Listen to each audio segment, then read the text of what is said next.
যে আমরা আজকে এখানে দালালের দৌরাত্ম্য প্রতিরোধে মোবাইল কোর্ট পরিচালনা করি। সেই মোবাইল কোর্ট পরিচালনাকারে এখন পর্যন্ত 20 জনকে আটক করা হয়, বিভিন্ন অভিযোগে আটক করা হয়। তাদের এই অভিযোগগুলো হচ্ছে মূলত যে রোগীদেরকে মিথ্যা বিজ্ঞাপন দ্বারা প্রতারণা করার মাধ্যমে এই পার্শ্ববর্তী বিভিন্ন প্রাইভেট হাসপাতালে নিয়ে যাওয়া, এছাড়া হচ্ছে রোগীদের এক্স রে বা অন্যান্য টেস্টের নামে তাদের কাছ থেকে অতিরিক্ত অর্থ আদায় করে দেওয়া, তাদেরকে সিরিয়াল আগিয়ে দেওয়া সহ বিভিন্ন অপরাধে তাদেরকে ধৃত করা হয়।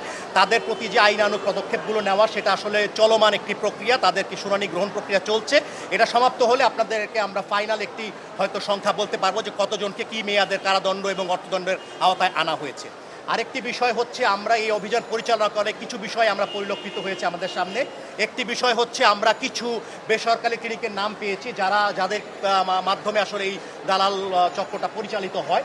তাদের বিরুদ্ধেও আমরা পরবর্তীতে তদন্ত সাপেক্ষে প্রয়োজনীয় ব্যবস্থা নেব এবং এই হাসপাতালের অতীতের কিছু কর্মচারী যাদেরকে আমাদের এই আভিযানিক দল তারা হাতে নাতে ধৃত করেছে, সেই ধরনের কিছু কর্মচারী ছিল যারা হয়তো বা হাসপাতালে এখন যুক্ত নয়, কিন্তু তারা এখানে এখন দালালি সহ অন্যান্য কার্যক্রম পরিচালনা করছে, যেমনটা আপনি বলছিলেন।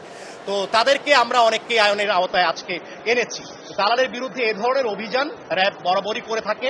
আমরা পাসপোর্টে দালালের ক্ষেত্রে অভিযান করে থাকি, আমরা হাসপাতালেও দালালের ক্ষেত্রে এই ধরনের অভিযানগুলো করে থাকি এবং আমাদের এই ধরনের অভিযান ভবিষ্যতে অব্যাহত থাকবে।